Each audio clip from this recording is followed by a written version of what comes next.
सब लोग भागे लगे, लेकिन जब ले ताल ना रहो तो मन खाली लगे। सही बात बाकी ना कि नैन छोड़ी से कटार हो गई कि रूप से दुनिया गुजार हो गई कि नैन छोड़ी से कटार हो गई कि रूप से दुनिया गुजार हो गई। आज केहू नजर न जब के बस जाता कि बुझी हर प्रेम के बीमारी हो गई।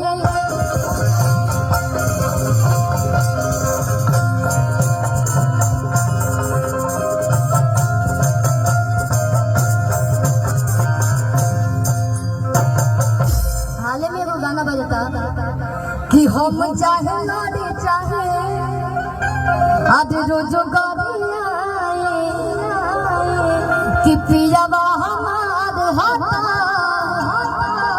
आज कुछ सुनाई कि केहू के बोले कि ना छूट देहा।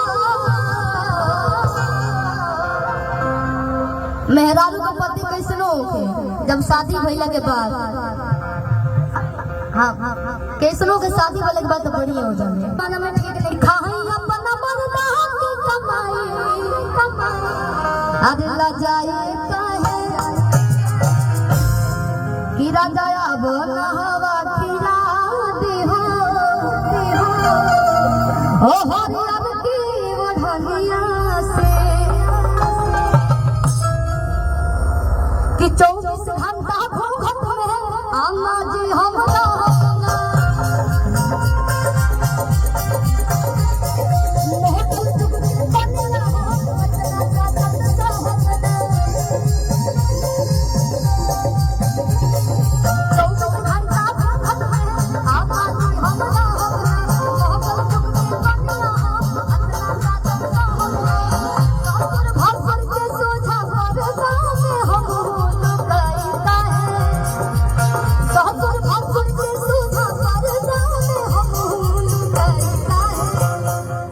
कि खाई अपना मर्दा की कमाई अरे लजाई काहे कि खाई अपना मर्दा की कमाई लजाई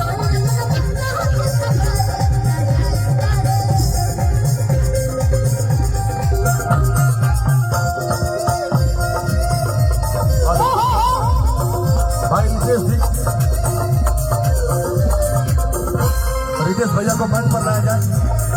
रितेश स्पॉन्सर लोगों से रितेश पांडे को मंच पर लाया जाए। मंच पर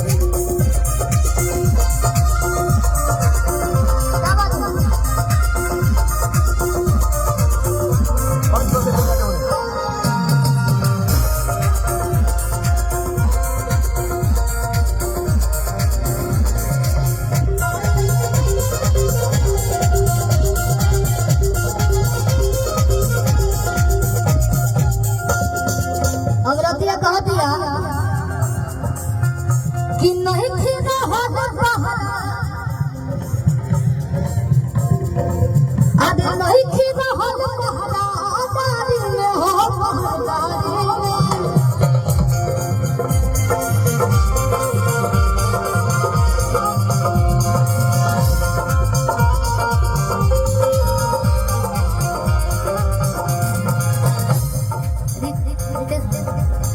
भैया आदरणीय रितेश पांडे जी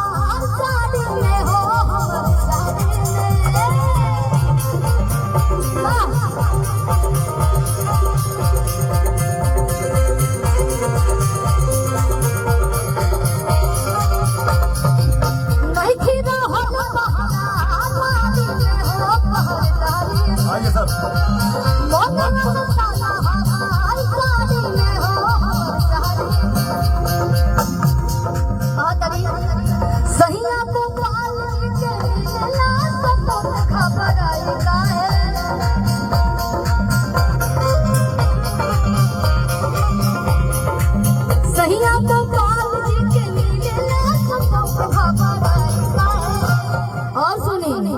मेरे दारू के बिगाड़े में विशेष सहयोग लड़का खुल के रहा था बिल्कुल कि खाई अपना मरना कमाई